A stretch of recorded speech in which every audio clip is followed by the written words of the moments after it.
नमस्कार, बहुत स्वागत है आप सभी का बुलेटिन में। और सीधे चलेंगे संसद, जहां बजट सत्र शुरू हो चुका है। सीधी तस्वीरें संसद से। में आसीन है। हम भारत में उनके सुखद और सफल प्रवास की कामना करते हैं। हम अंतर संसदीय संघ के प्रेसिडेंट के रूप में उनकी भूमिका के लिए सफलता की भी कामना करते हैं। उनके माध्यम से हम तंजानिया गणराज्य की संसद के सदस्यों, तंजानिया की सरकार तथा वहाँ की मित्र जनता को बधाई और शुभकामनाएं देते हैं। मान्य सदस्यगण, जैसा कि आपको समाचार भाग 2 के माध्यम से पहले ही सूचित किया जा चुका है कि माननीय वित्त मंत्री जी के बजट भाषण की प्रतियां हार्ड कॉपी के रूप में उपलब्ध कराई जाएगी। अतः बजट प्रस्तुत हो जाने के पश्चात माननीय सदस्य कृपया बजट भाषण की अपनी अपनी प्रति प्रकाशन काउंटर से प्राप्त कर लें। आपको ये भी सूचित किया जाता है कि माननीय मंत्री द्वारा बजट प्रस्तुत किए जाने के पश्चात बजट की प्रतियां आपको मेंबर्स पोर्टल के माध्यम से भी उपलब्ध करा दी जाएगी। माननीय वित्त मंत्री Shrimati Nirmala Sitharaman.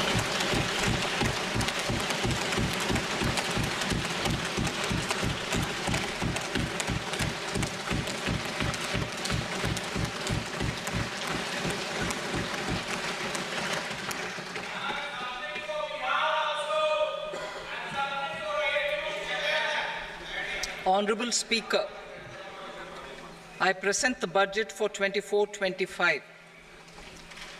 Introduction. The people of India have reposed their faith in the government led by Honorable Prime Minister Shri Narendra Modi and re-elected it for a historic third term under his leadership.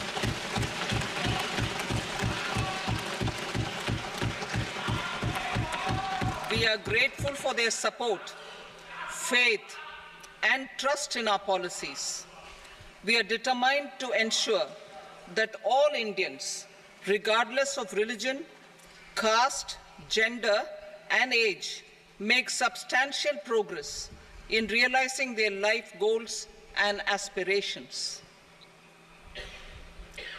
Global context. The global economy, while performing better than expected, is still in the grip of policy uncertainties. Elevated asset prices, political uncertainties, and shipping disruptions continue to pose significant downside risks for growth and upside risks to inflation. In this context, India's economic growth continues to be the shining exception and will remain so in the years ahead.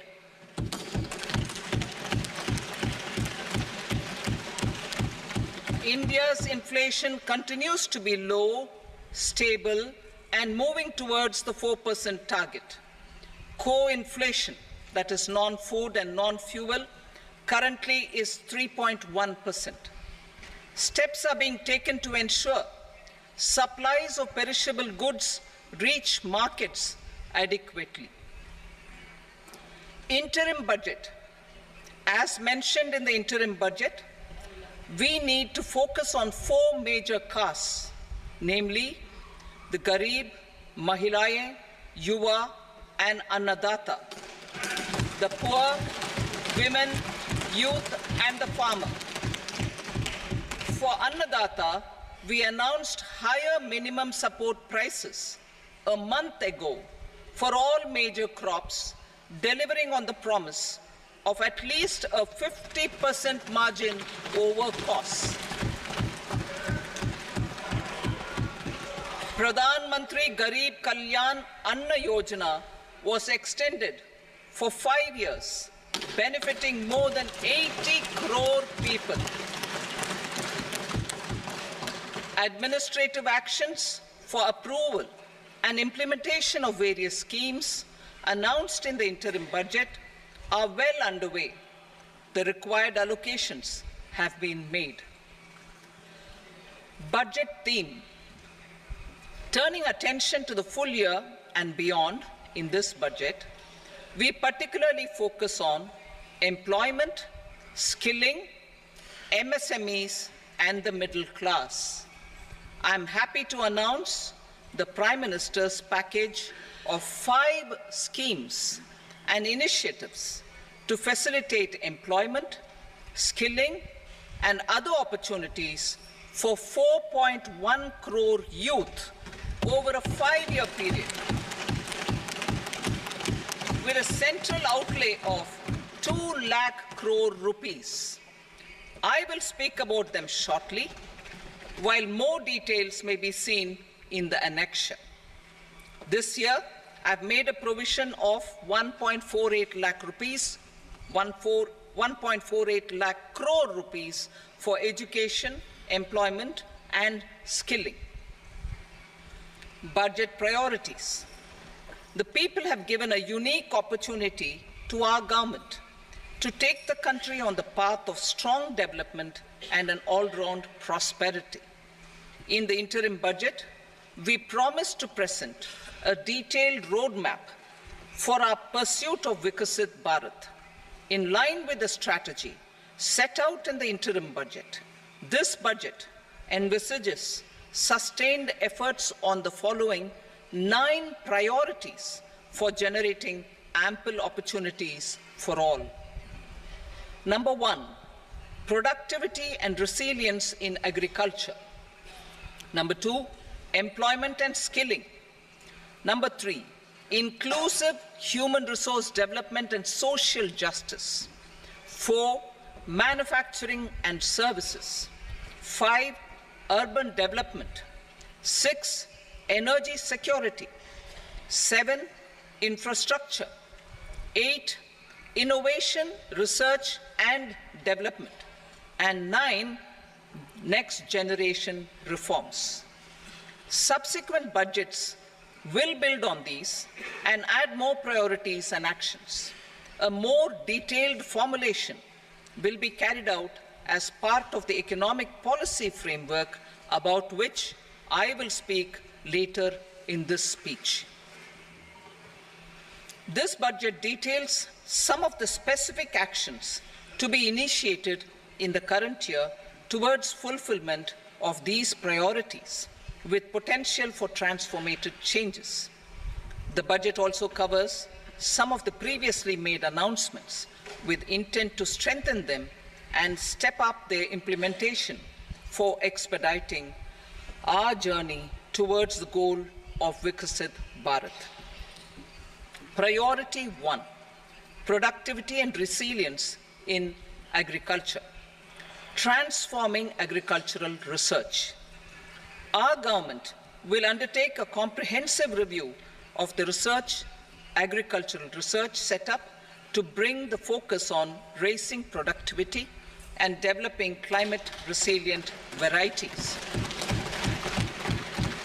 Funding will be provided in challenge mode, including to the private sector. Domain experts, both from the government and outside, will oversee the conduct of such research. Release of new varieties. New 109 high-yielding and climate-resilient varieties of 32 field and horticultural crops will be released for cultivation by farmers. Natural farming. In the next 2 years, 1 crore farmers across the country will be initiated into natural farming, supported by certification and branding. Implementation will be through scientific institutions and willing gram panchayats. 10,000 need-based bio-input resource centers will be established. Missions for pulses and oil seeds. For achieving self-sufficiency in pulses and oil seeds, we will strengthen their production, storage, and marketing. As announced in the interim budget, a strategy is being put in place to achieve Atmanirbharta for oil seeds such as mustard, groundnut, sesame, soybean, and sunflower. vegetable production and supply chains. Large-scale clusters for vegetable production will be developed closer to major consumption centers. We will promote farmer-producer organizations, cooperatives, and startups for vegetable supply chains, including for collection and storage and marketing. Digital public infrastructure for agriculture. Buoyed by the success of the pilot project, our government, in partnership with the states, will facilitate the implementation of the digital public infrastructure in agriculture for coverage of farmers and their lands in 3 years. During this year, digital crop survey for Kharif using the DPI will be taken up in 400 districts. The details of 6 crore farmers and their lands will be brought into the farmer and land registries. Further, the issuance of Jan Samarth based Kisan credit cards will be enabled in 5 states. Shrimp production and export. Financial support for setting up a network of nucleus breeding centers for shrimp brood stocks will be provided. Financing for shrimp farming, processing, and export will be facilitated through NABARD. National cooperation policy. Our government will bring out a national cooperation policy for systematic, orderly, and all-round development of the cooperative sector, fast-tracking growth of rural economy and generation of employment opportunities on a large scale will be the policy goal. This year, I have made a provision of 1.52 lakh crore rupees for agriculture and allied sectors.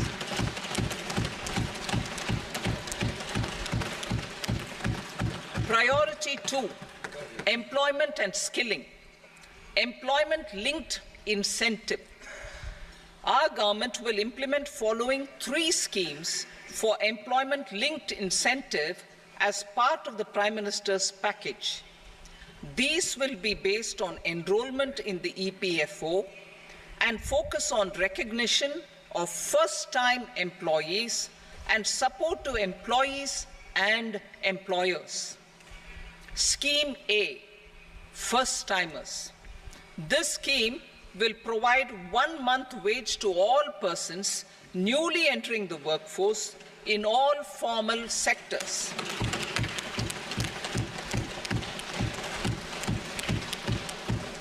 Direct benefit transfer of 1 month's salary in 3 installments to first-time employees as registered in the EPFO will be up to 15,000 rupees. The eligibility limit will be a salary of 1 lakh per month. The scheme is expected to benefit 210 lakh youths.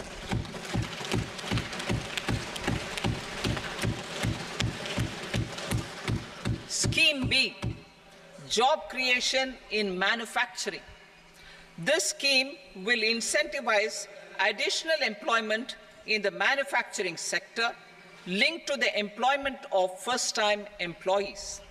An incentive will be provided at specified scale directly both to the employee and the employer with respect to the EPFO contribution in the first 4 years of employment. The scheme is expected to benefit 30 lakh youth entering employment and their employers.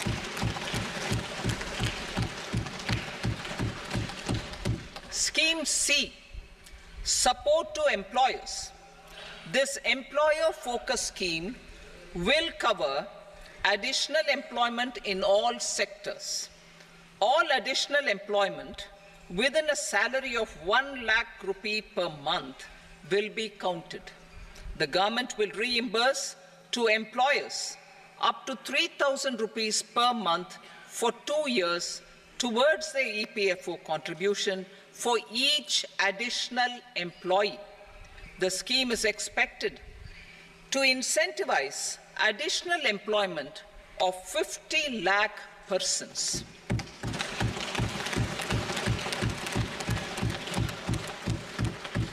Participation of women in the workforce. We will facilitate higher participation of women in the workforce through setting up of working women hostels in collaboration with industry and establishing creches. In addition, the partnership will seek to organize women-specific skilling programs and promotion of market access for women SHG enterprises. Skilling program. I'm happy to announce a new centrally sponsored scheme as the fourth scheme under the Prime Minister's package for skilling in collaboration with state governments and industry. 20 lakh youth will be skilled over a 5-year period.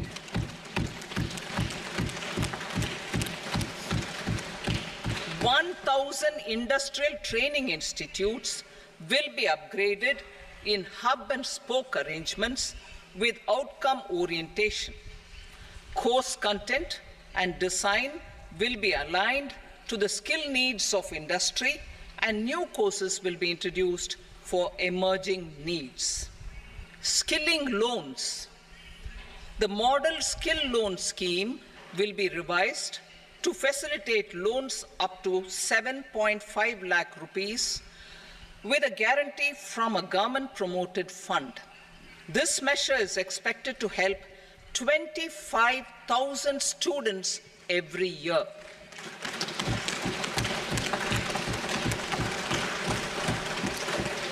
Education loans. For helping our youth who have not been eligible for any benefit under government schemes and policies, I am happy to announce a financial support for loans up to 10 lakh rupees for higher education in domestic institutions.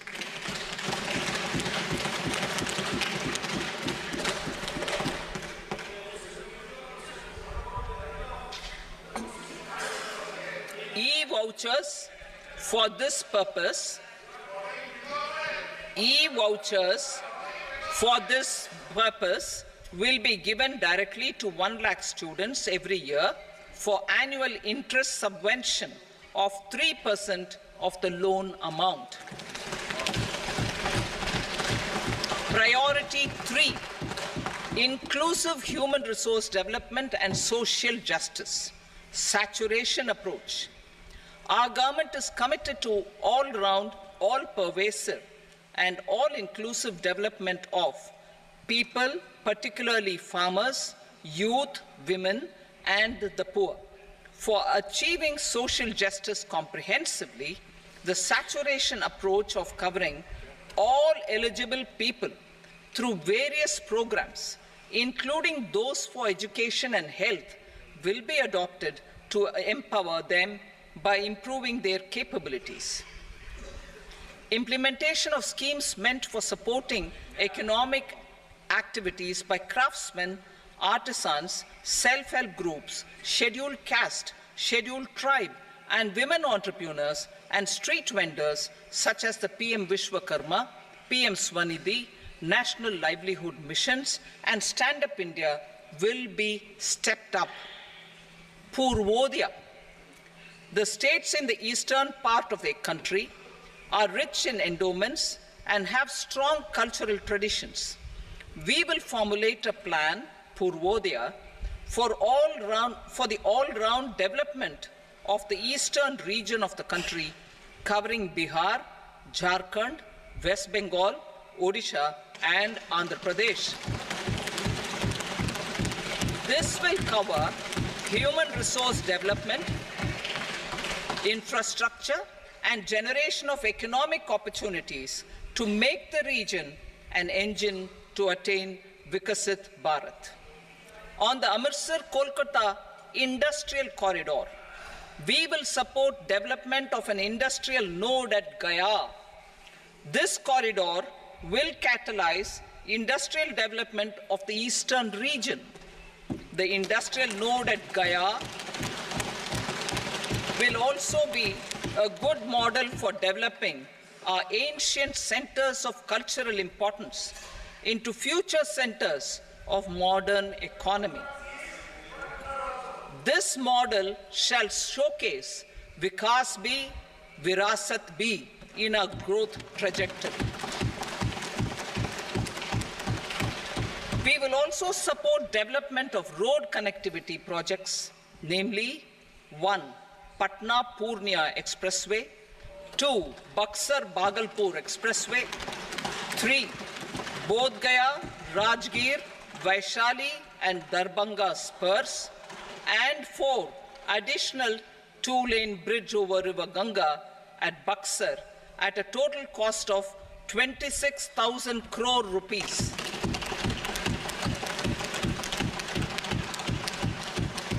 Power projects, including setting up of a new 2,400 megawatt power plant at Pir Painti, will be taken up at a cost of 21,400 crore rupees.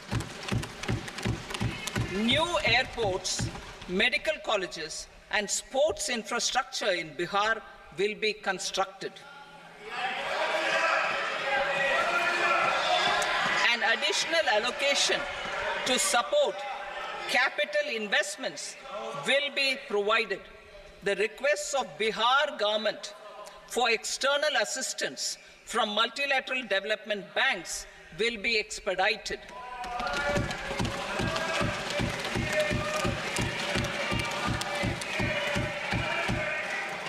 Andhra Pradesh Reorganization Act. Our government has made concerted efforts to fulfill the commitments in Andhra Pradesh Reorganization Act.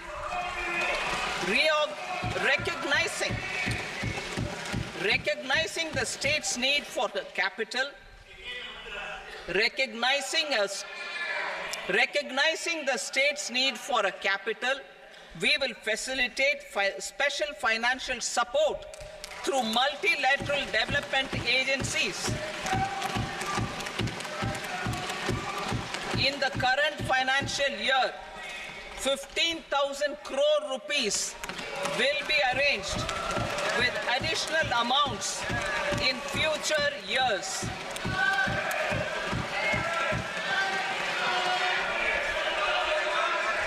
Our government is fully committed to financing and early completion of the Polavaram irrigation project, which is the lifeline for Andhra Pradesh and its farmers. This will facilitate our country's food security as well. Under the Andhra Pradesh Reorganization Act, for promoting industrial development, funds will be provided for essential infrastructure such as water, power, railways, and roads. In Kopparthi node on the Visakhapatnam-Chennai Industrial Corridor and Varavakal node on the Hyderabad-Bangalore Industrial Corridor. An additional allocation will be provided this year towards capital investment for economic growth. Grants for backward regions of Rayalaseema, Prakasham, North Coastal Andhra, as stated in the Act, will be provided. PM Awas Yojana. 3 crore additional houses under the PM Awas Yojana in rural and urban areas in the country will have been announced, for which the necessary allocations are being made. Women-led development. For promoting women-led development, the budget carries an allocation of more than 3 lakh crore for schemes benefiting women and girls. The signals This signals our government's commitment for enhancing women's role in economic development.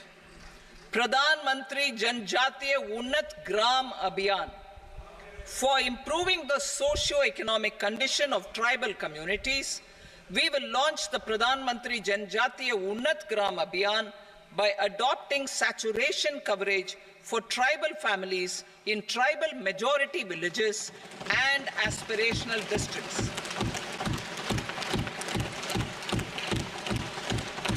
This will cover 63,000 villages, benefiting 5 crore tribal people. Bank branches in northeastern region. More than 100 branches of India Post Payment Bank will be set up in the northeast region to expand the banking services. This year, I have made a provision of 2.66 lakh crore rupees for rural development, including rural infrastructure.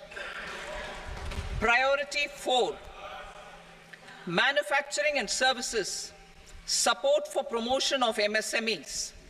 This budget provides special attention to MSMEs and manufacturing, particularly labor-intensive manufacturing.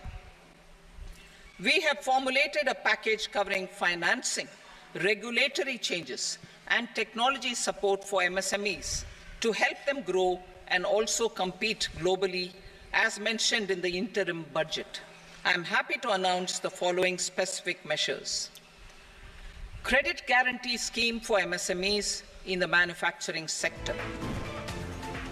For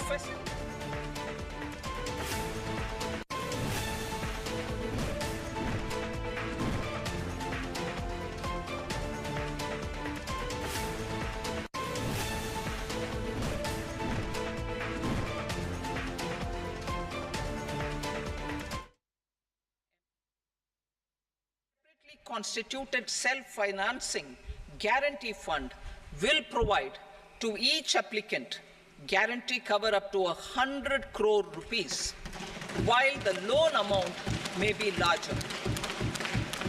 The borrower will have to provide an upfront guarantee fee and an annual guarantee fee on the reducing loan balance. New assessment model for MSME credit. Public sector banks will build their own in-house capability to assess MSMEs for credit instead of relying on external assessment. They will also take a lead in developing or getting developed a new credit assessment model based on the scoring of digital footprints of the MSMEs in the economy.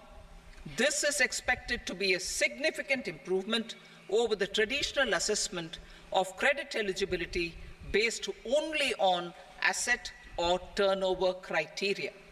That will also cover MSMEs without a formal accounting system.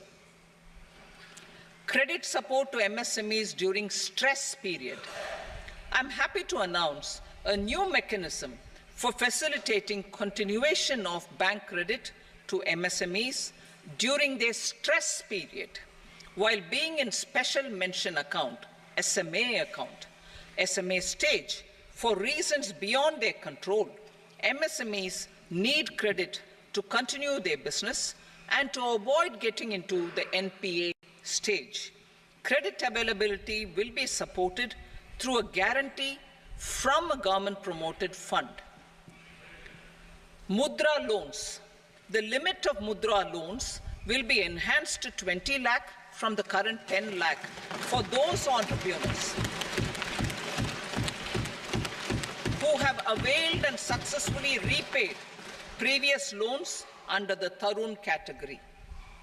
Enhanced scope for mandatory onboarding in trades. For facilitating MSMEs to unlock their working capital by converting their trade receivables into cash, I propose to reduce the turnover threshold of buyers for mandatory onboarding on the Trades platform from rupees 500 crore to 250 crore rupees. This measure will bring 22 more CPSCs and 7,000 more companies onto the platform. Medium enterprises will also be included in the scope of the suppliers. SITI branches in MSME clusters. SITI will open new branches to expand its reach to serve all major MSME clusters within 3 years and provide direct credit to them. With the opening of 24 such branches this year, the service coverage will expand to 168 out of 242 major clusters. MSME units for food irradiation, quality and safety testing. Financial support for setting up of 50 multi-product food irradiation units in the MSME sector will be provided. Setting up of 100 food quality and safety testing labs with NABL accreditation will be facilitated. E-commerce export hubs to enable MSMEs and traditional artisans to sell their products in international markets. E-commerce export hubs will be set up in public-private partnership mode.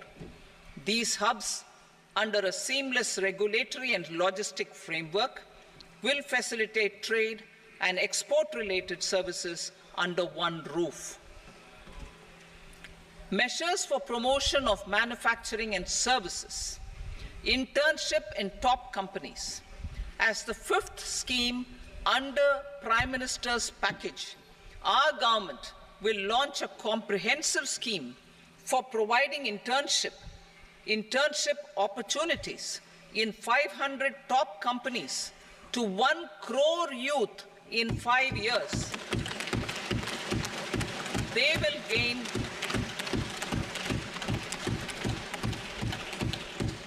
will gain exposure for 12 months to real-life business environment, varied professions, and employment opportunities.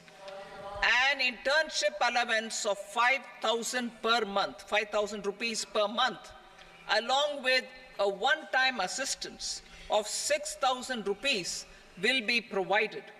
Companies will be expected to bear the training cost and 10% of their internship cost from their CSR funds. Industrial parks. Our government will facilitate development of investment-ready, plug-and-play industrial parks with complete infrastructure in or near 100 cities in partnership with the states and private sector by better using town planning schemes. 12 industrial parks under the National Industrial Corridor Development Program also will be sanctioned.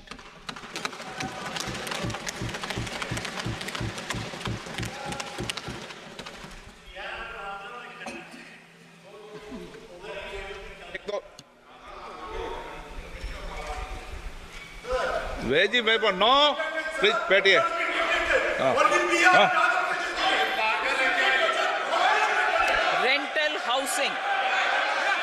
Rental housing with dormitory type accommodation for industrial workers will be, just 1 minute. Rental housing, I repeat, rental housing with dormitory type accommodation for industrial workers will be facilitated in PPP mode with VGF support and commitment from anchor industries. Shipping industry, ownership, leasing and flagging reforms will be implemented to improve the share of Indian shipping industry and generate more employment. Critical mineral mission. We will set up a critical mineral mission for domestic production, recycling of critical minerals and overseas acquisition of critical mineral assets. Its mandate will include technology development, skilled workforce, extended producer responsibility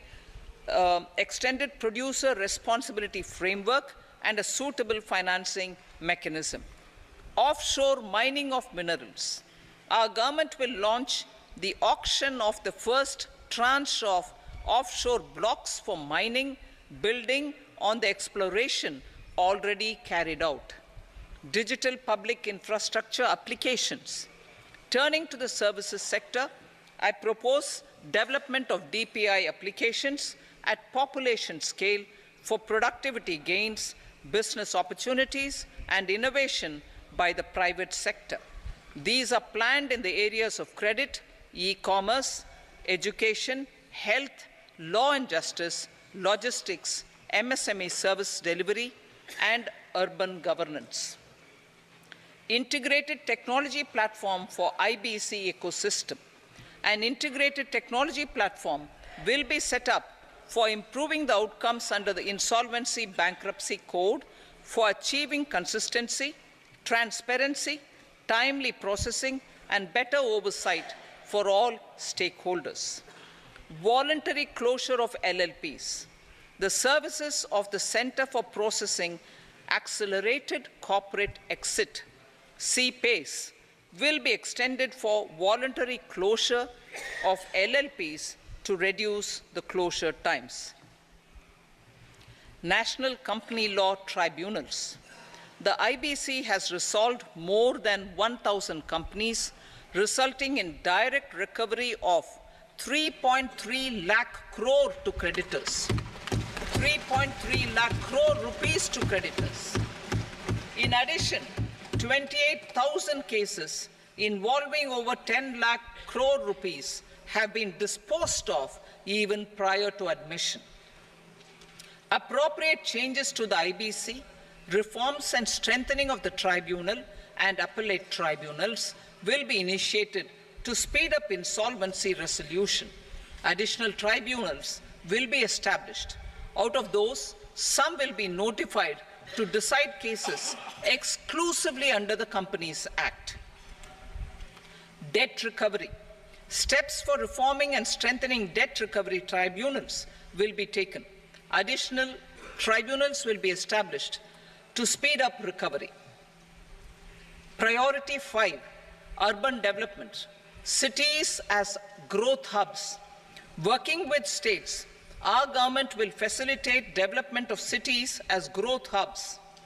This will be achieved through economic and transit planning and orderly development of peri-urban areas utilizing town planning schemes. Creative redevelopment of cities. For creative brownfield redevelopment of existing cities with a transformative impact, our government will formulate a framework for enabling policies, market-based mechanisms, and regulation. Transit-oriented development. Transit-oriented development plans for 14 large cities with a population above 30 lakh will be formulated, along with an implementation and financing strategy. Urban housing. Under the PM Awas Yojana, Urban 2.0, housing needs of 1 crore urban poor and middle-class families will be addressed with an investment of 10 lakh crore rupees. This will include the central assistance of 2.2 lakh crore rupees in the next 5 years. A provision of interest subsidy to facilitate loans at affordable rates is also envisaged. In addition, enabling policies and regulations for efficient and transparent rental housing markets with enhanced availability will also be put in place. Water supply and sanitation. In partnership with state governments and multilateral development banks, we will promote water supply, sewage treatments, and solid waste management projects and services for 100 large cities through bankable projects. These projects will also envisage use of treated water for irrigation and filling up of tanks in nearby areas. Street markets. Building on the success of PM Swanidhi, PM Swanidhi scheme. In transforming the lives of street vendors, our government envisions a scheme to support each year, over the next 5 years, the development of 100 weekly hearts or street food hubs in select cities. Stamp duty. We will encourage states which continue to charge high stamp duty to moderate the rates for all and also consider further lowering duties for properties purchased by women. This reform will be made an essential component of urban development schemes. Priority 6, energy security, energy transition. In the interim budget, I had announced our strategy to sustain high and more resource-efficient economic growth, along with the energy security in terms of availability, accessibility, and affordability. We will bring out a policy document on appropriate energy transition pathways that balances the imperatives of employment, growth, and environmental sustainability. PM Surya Ghar Muft Bijli Yojana. PM Surya Ghar Muft Bijli Yojana. In line with the announcement in the interim budget,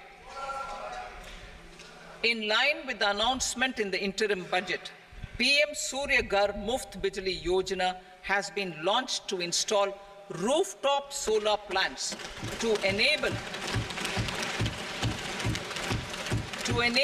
1 crore households obtain free electricity up to 300 units every month. The scheme has generated remarkable response with more than 1.28 crore registrations and 14 lakh applications, and we will further encourage it. Pumped storage policy. A policy for promoting pumped storage projects will be brought out for electricity storage and facilitating smooth integration of the growing share of renewable energy with its variable and intermittent nature in the overall energy mix.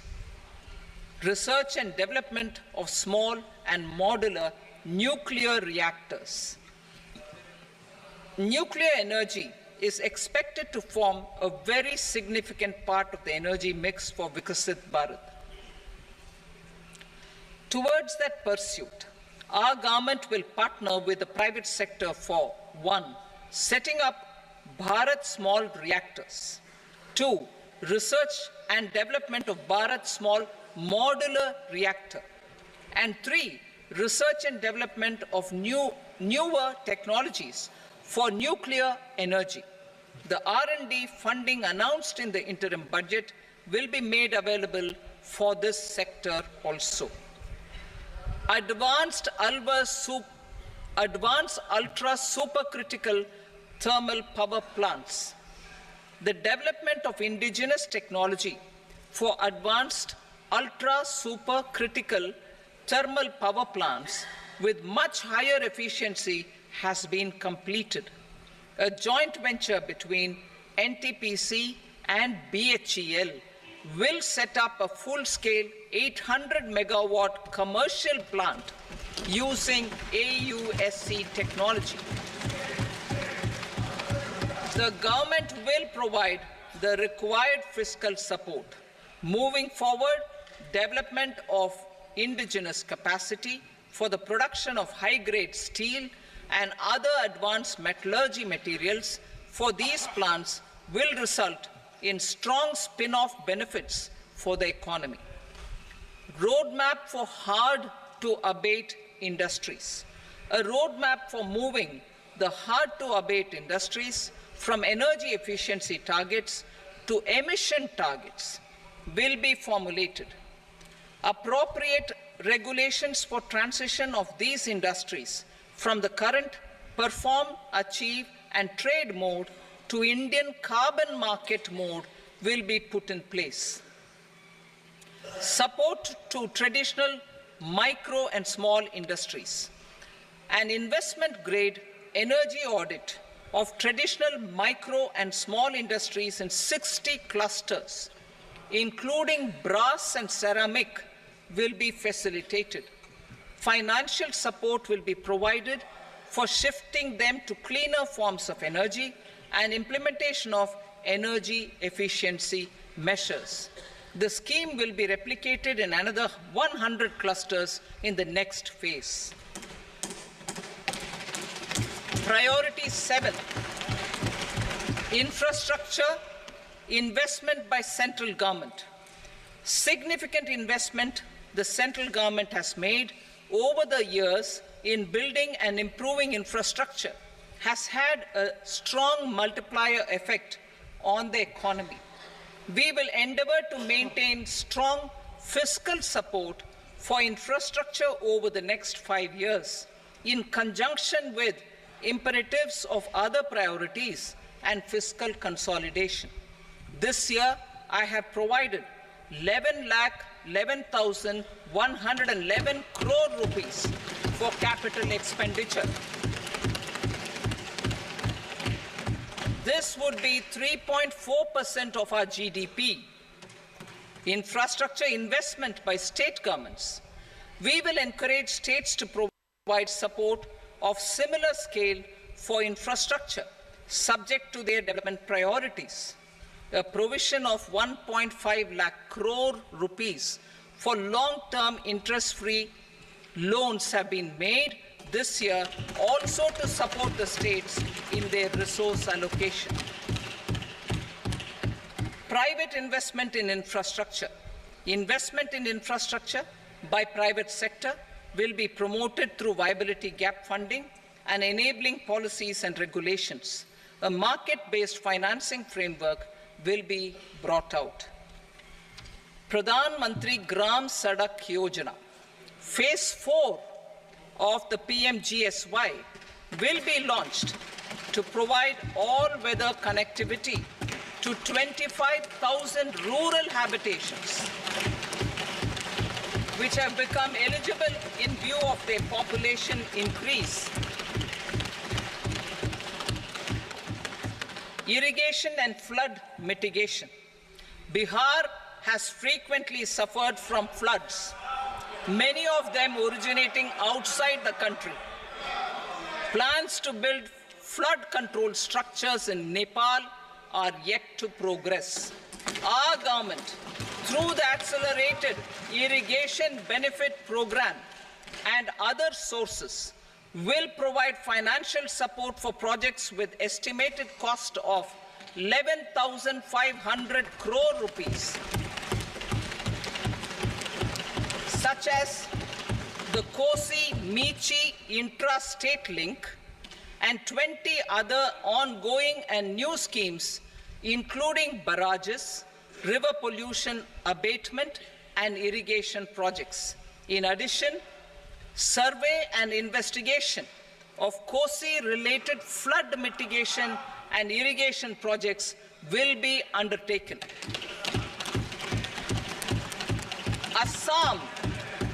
Assam grapples with floods every year by the Brahmaputra River and its tributaries originating outside India. We will provide assistance to Assam for flood management and related projects.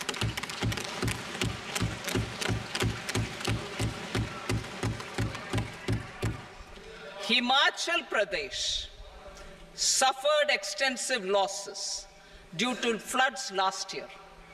Our government will provide assistance to the state for reconstruction and rehabilitation through multilateral development assistance.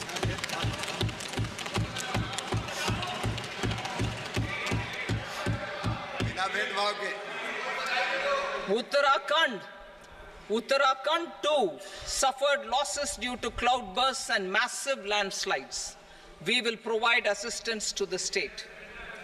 Recently, Sikkim witnessed devastating flash floods and landslides that wreaked havoc across the state. Our government will provide assistance to the state.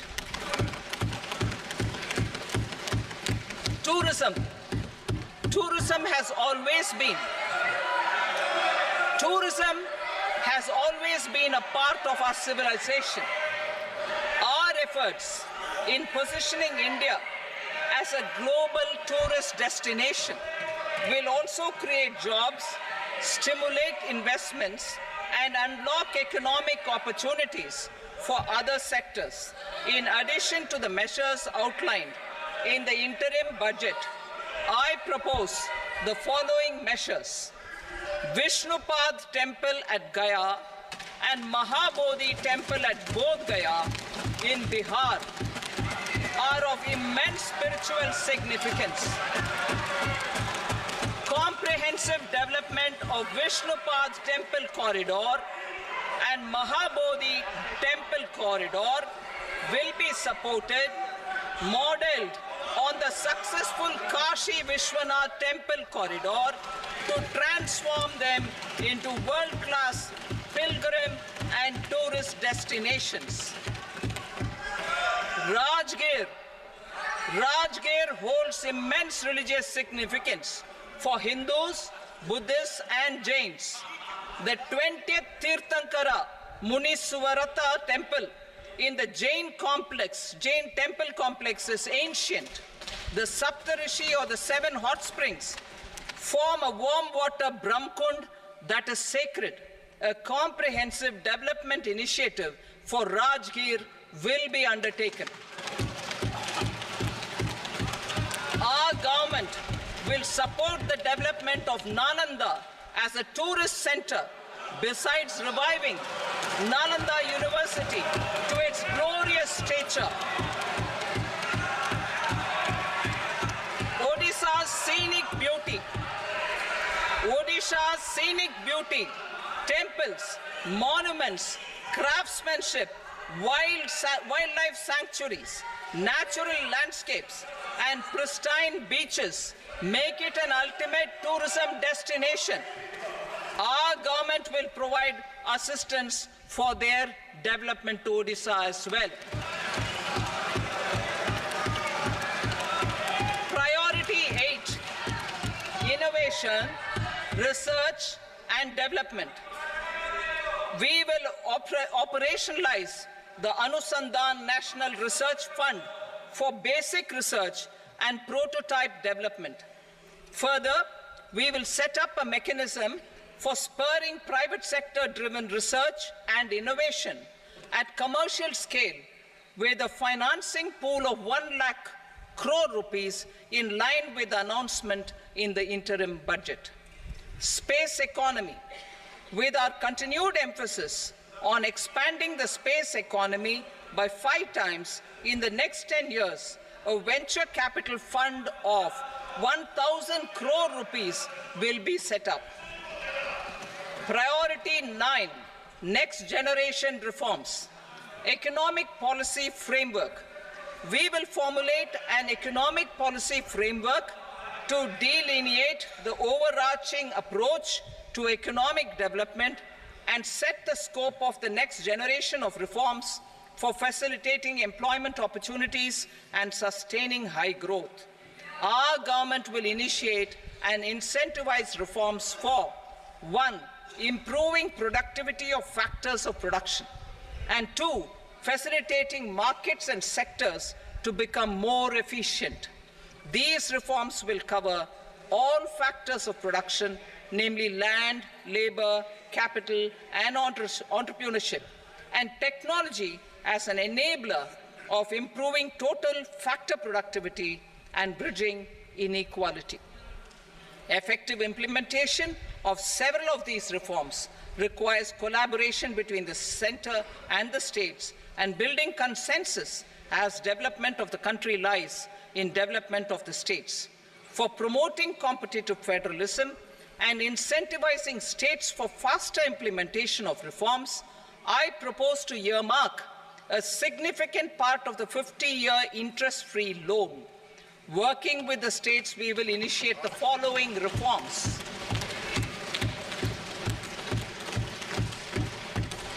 Land-related reforms and actions, both in the rural and urban areas, will cover land administration will cover 1. Land administration, planning and management, and 2.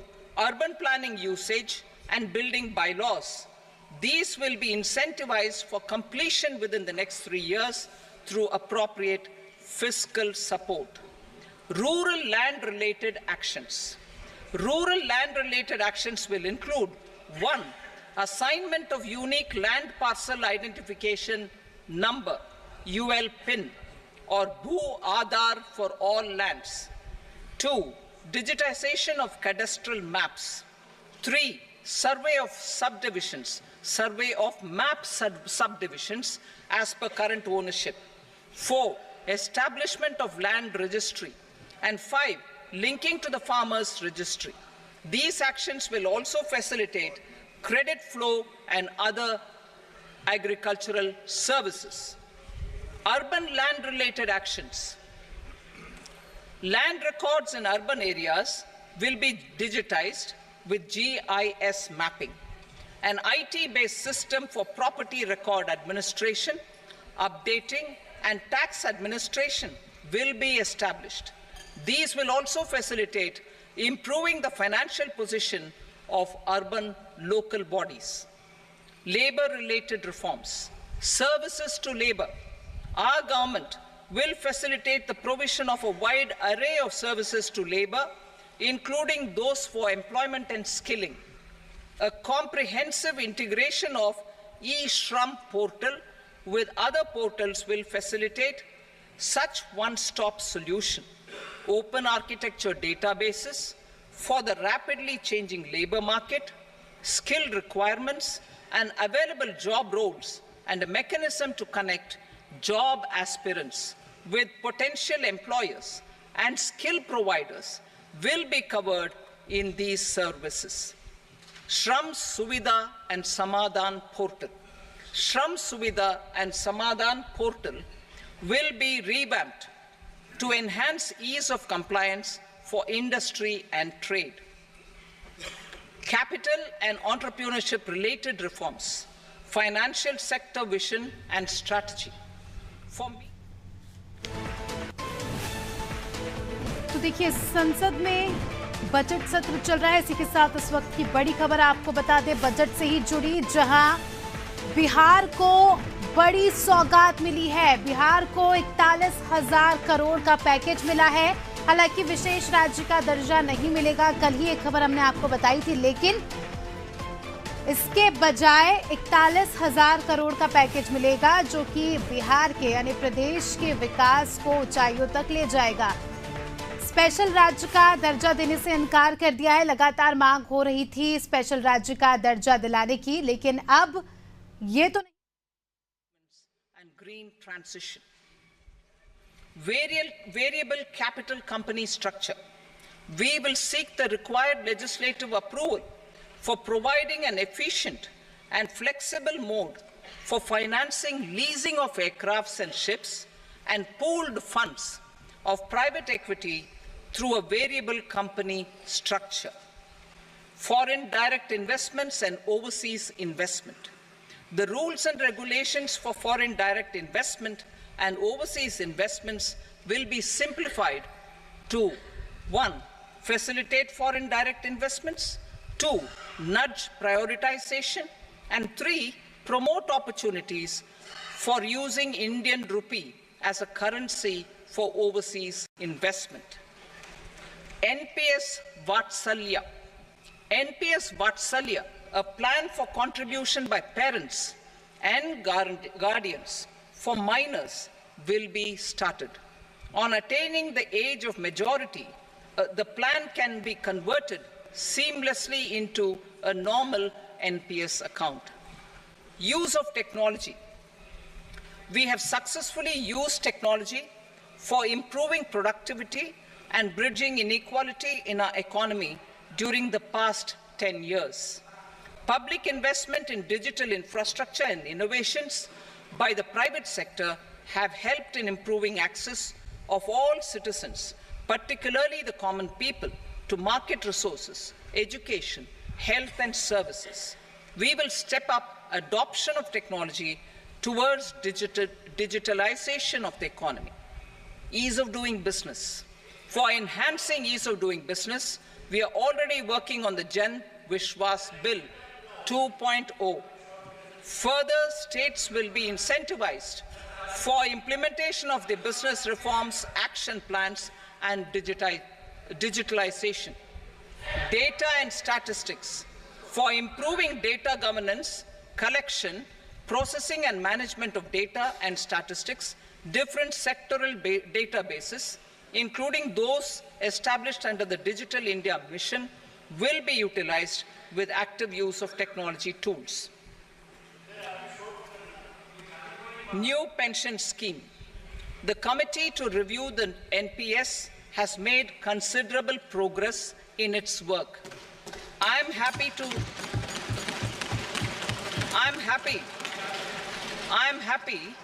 that the staff side of the National Council of the Joint Consultative Machinery for Central Government Employees has taken a constructive approach. A solution will be evolved which addresses the relevant issues while maintaining fiscal prudence to protect the common citizens. Budget estimates for 24-25. For the year 24-25, total receipts other than borrowings and the total expenditure are estimated at 32.07 lakh crore rupees and 48.21 lakh crore rupees respectively. The net tax receipts are estimated at 25.83 lakh crore rupees. The fiscal deficit is estimated at 4.9% of the GDP. The gross and the net market borrowings through dated securities during 24-25 are estimated at 14.01 lakh crore rupees and 11.63 lakh crore rupees respectively. Both will be less than that in 23-24. The fiscal consolidation path announced by me in 2021 has served our economy very well, and we aim to reach the deficit below 4.5% next year. The government is committed to staying the course. From 2026-27 onwards, our endeavor will be to keep the fiscal deficit each year such that the central government's debt will be on a declining path as percentage of GDP. I will now move to Part B.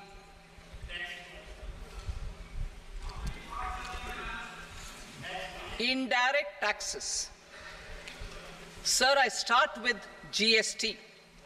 It has decreased tax incidence on the common man, reduced compliance burden and logistics cost for trade and industry, and enhanced revenues of the central and the state governments. It is a success of vast proportions. To multiply the benefits of GST, we will strive to further simplify and rationalize the tax structure and endeavor to expand it to the remaining sectors. My proposals for customs duties intend to support domestic manufacturing, deepen local value addition, promote export competitiveness, and simplify taxation while keeping the interest of the general public and consumers surmount. In Budget 22-23, we reduced the number of customs duty rates. I propose to undertake a comprehensive review of the rate structure over the next 6 months to rationalize and simplify it for ease of trade, removal of duty inversion, and reduction of disputes. I shall now take up sector-specific customs duty proposals. Medicine and medical equipments. To provide relief to cancer patients, I propose to fully exempt 3 more medicines from customs duties.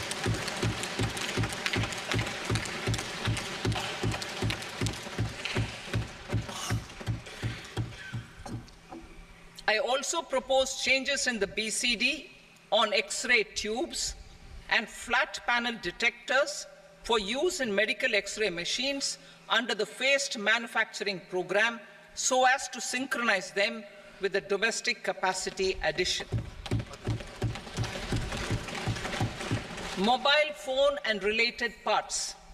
With a threefold increase in domestic production and almost 100-fold jump in exports of mobile phones over the last 6 years, the Indian mobile industry has matured. In the interest of consumers, I now propose to reduce the BCD on mobile phone, mobile PCBA, and mobile charger to 15%. Critical minerals. Minerals such as lithium, copper, cobalt, and rare earth elements are critical for sectors like nuclear energy, renewable energy, space, defense, telecommunications, and high-tech electronics. I propose to fully exempt customs duties on 25 critical minerals and reduce BCD on 2 of them. This will provide a major fillip to the processing and refining of such minerals and help secure their availability for these strategic and important sectors. Solar energy. Energy transition is critical in the fight against climate change. To support energy transition, I propose to expand the list of exempted capital goods for use in the manufacture of solar cells and panels in the country. Further, in view of sufficient domestic manufacturing capacity of solar gas, glass, and tinned copper interconnect, I propose not to extend the exemption of custom duties provided to them. Marine products. India's seafood exports in the last financial year touched an all-time high of more than 60,000 crores of rupees. Frozen shrimp accounted for about 2/3 of these exports. To enhance their competitiveness, I propose to reduce BCD on certain broodstock, polychaete worms, shrimp, and fish feed to 5%. I also propose to exempt customs duty on various inputs for manufacture of shrimp and fish feed. Leather and textile. Similarly, to enhance the competitiveness of exports in the leather and textile sectors, I propose to reduce BCD on real down-filling material from duck or goose. I am also making additions to the list of exempted goods for manufacture of leather and textile garments, footwear, and other leather articles for export. To rectify inversion in duty, I propose to reduce BCD subject to conditions on methylene diphenyl diisocyanate, MDI, for manufacture of spandex yarn from 7.5 to 5%. Furthermore, the export duty structure on raw hides, skin, and leather is proposed to be simplified and rationalized. Precious metals. To enhance domestic value addition in gold and precious metal jewelry in the country, I propose to reduce customs duties on gold and silver to 6% and that of platinum to 6.4%. Other metals. Steel and copper are important raw materials. To reduce their cost of production, I propose to remove the BCD on ferronickel and blister copper. I am also continuing with nil BCD on ferrous scrap and nickel cathode and concessional BCD of 2.5% on copper scrap. Electronics. To increase value addition in the domestic electronics industry, I propose to remove the BCD subject to conditions on oxygen-free copper for manufacture of resistors. I also propose to exempt certain parts for manufacture of connectors. Chemicals and petrochemicals.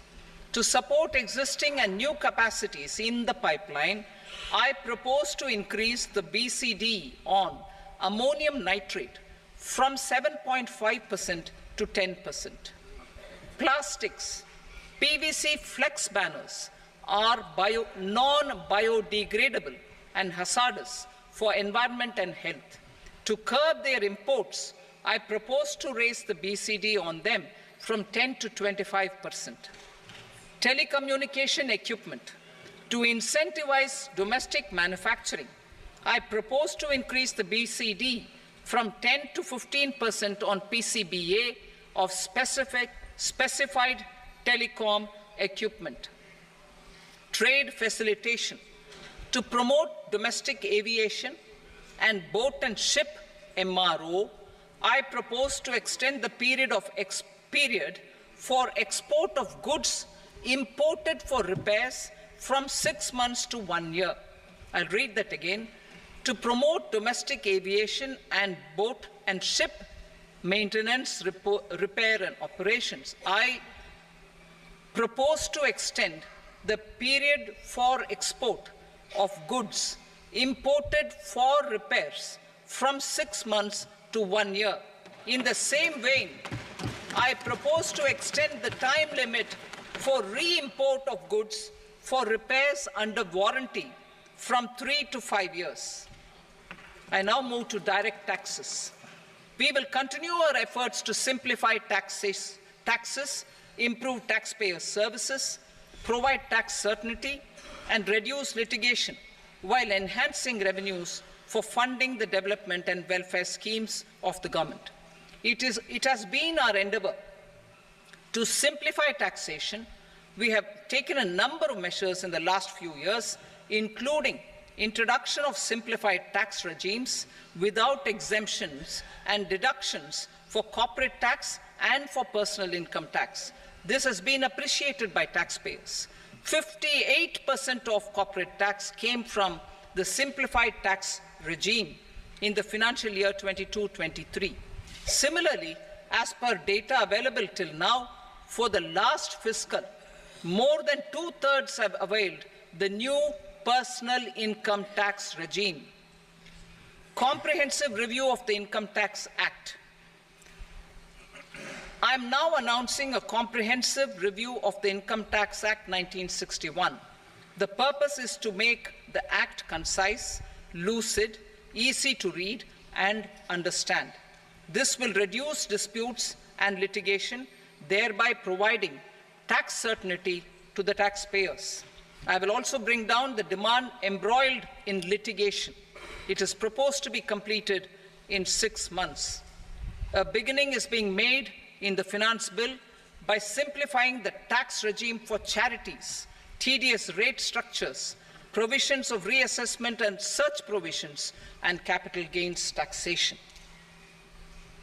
Simplification for charities and tedious.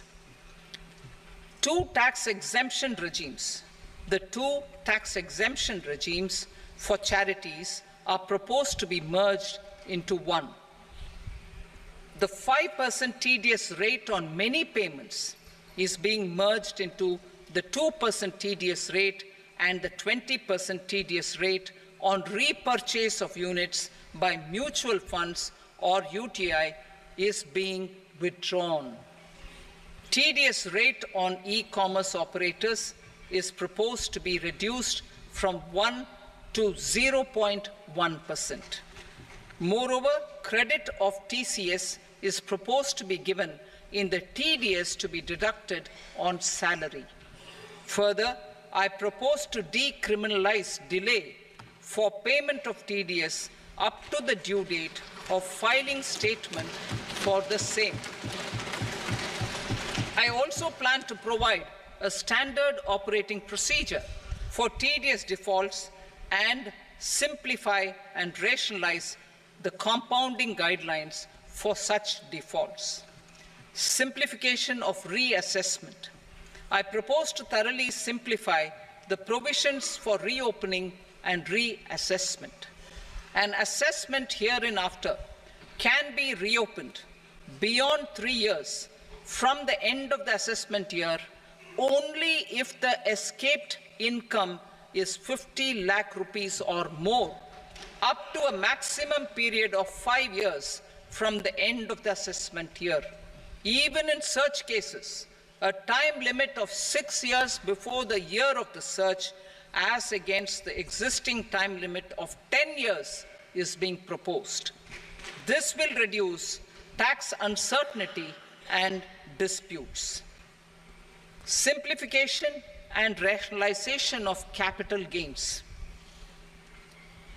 Capital gains taxation is also proposed to be hugely simplified. Short-term gains on certain financial assets shall henceforth attract a tax rate of 20%, while that on all other financial assets and all non-financial assets shall continue to attract the applicable tax rate. Long-term gains on all financial and non-financial assets, on the other hand, will attract a tax rate of 12.5%.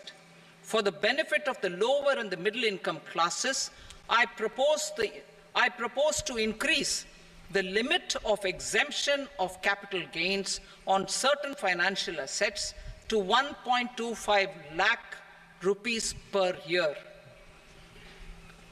Listed financial assets held for more than a year will be classified as long-term, while unlisted financial assets and all non-financial assets will have to be held for at least 2 years to be classified as long-term. Unlisted bonds and debentures, debt mutual funds, and market-linked debentures, irrespective of holding period, however, will attract tax on capital gains at applicable rates. Taxpayer services. All the major taxpayer services under GST and most services under customs and income tax have been digitalized. All remaining services of customs and income tax, including rectification and order giving effect to appellate orders, shall be digitalized and made paperless over the next 2 years. Litigation and appeals. While our concerted efforts to reduce pendency of appeals at various appellate fora are beginning to show good results, it will continue to engage our highest attention. To dispose of the backlog of first appeals, I plan to deploy more officers to hear and decide such appeals, especially those with large tax effect. For resolution of certain income tax disputes pending an appeal, I am also proposing Vivad Se Vishwas Scheme 2024. Further, I propose to increase monetary limits for filing appeals related to direct taxes, excise, and service tax in the tax tribunals, high courts, and Supreme Court to 60 lakh rupees, 2 crore rupees, and 5 crore respectively. With a view to reduce litigation and provide certainty in international taxation, we will expand the scope of safe harbor rules and make them more attractive. We will also streamline the transfer pricing assessment procedure. Employment and investment. I have a few proposals to promote investment and foster employment. First of all, to bolster the Indian startup ecosystem, boost the entrepreneurial spirit, and to support innovation, I propose to abolish the so-called angel tax for all classes of investors. Second, there is tremendous potential for cruise tourism in India. To give a fillip to this employment-generating industry, I am proposing a simpler tax regime for foreign shipping companies operating domestic cruises in the country. Third, India is a world leader in the diamond cutting and polishing industry, which employs a large number of skilled workers. To further promote the development of this sector, we would provide for safe harbor rates for foreign mining companies selling raw diamonds in the country. Fourth, to attract foreign capital for our development needs, I propose to reduce the corporate tax rate on foreign companies from 40 to 35%. Deepening the tax base. I have a couple of proposals for deepening the tax base. First, security transaction tax on futures and options of securities is proposed to be increased to 0.02% and 0.1% respectively. Second, for reasons of equity, I propose to tax income received on buyback of shares in the hands of recipients. Other proposals. To improve social security benefits, deduction of expenditure by employers towards NPS is proposed to be increased from 10 to 14% of the employee's salary.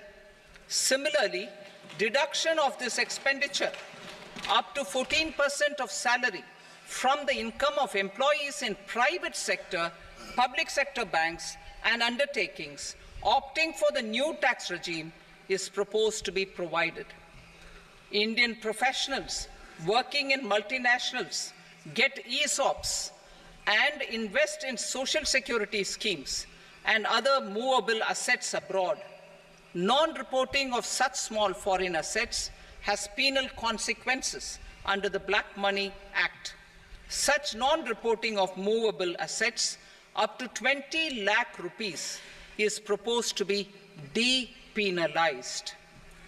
Other major proposals in the finance bill relate to withdrawal of equalization levy of 2%, expansion of tax benefits to certain funds and entities in IFSCs, and immunity from penalty and prosecution to Benamidar on full and true disclosure so as to improve conviction under the Benami Transaction Prohibition Act 1988. Personal income tax. Coming to personal income tax rates, I have two announcements to make for those opting for the new tax regime. First, the standard deduction for salaried employees is proposed to be increased from 50,000 to 75,000 rupees.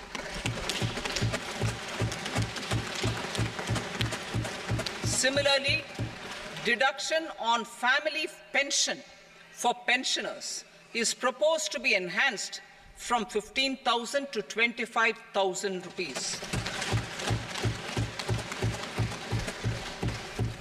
This will provide relief to about 4 crore salaried individuals and pensioners.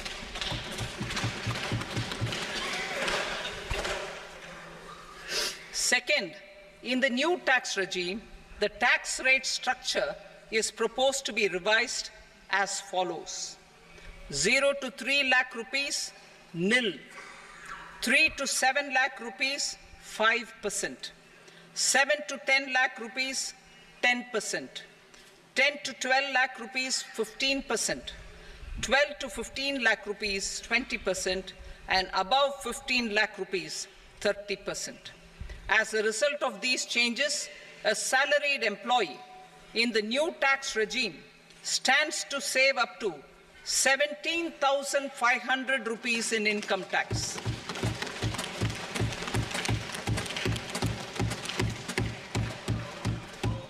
Apart from these, I am also making some other changes as given in the annexure.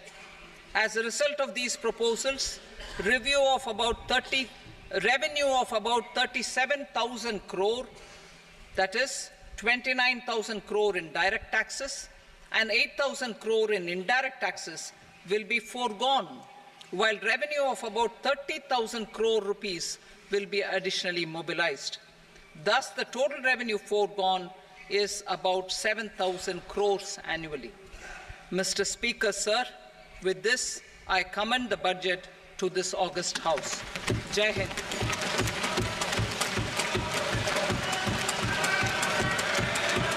Item number 2. Item number 2.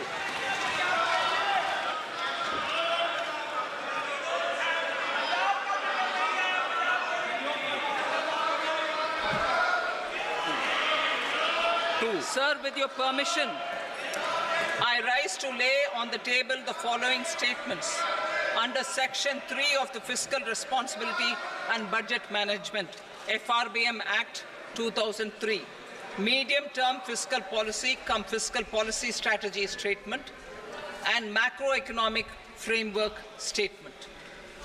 Item number 3. Sir, with your permission, I rise to move for leave to introduce the Finance Number 2 Bill 2024. प्रश्न ये कि विधेयक को पुनर्स्थापित करने की अनुमति प्रदान की जाए। जो सदस्य इसके पक्ष में हाँ कहें, जो सदस्य विरोध में ना कहें। मेरे विचार में निर्णय हाँ वालों के पक्ष में अनुमति प्रदान की जाती है। माननीय मंत्री जी, अब विधेयक पुनर्स्थापित करें। Sir, I introduce the bill. Item number 4. The Union Territory of Jammu and Kashmir budget. Sir, I rise to present a statement, Hindi and English versions, of the estimated receipts and expenditure of the Union Territory of Jammu and Kashmir for the year 24-25. सभा की कार्रवाई कल बुधवार दिनांक 24 जुलाई 2024 को प्राप्त 11 बजे तक के लिए स्थगित की जाती है।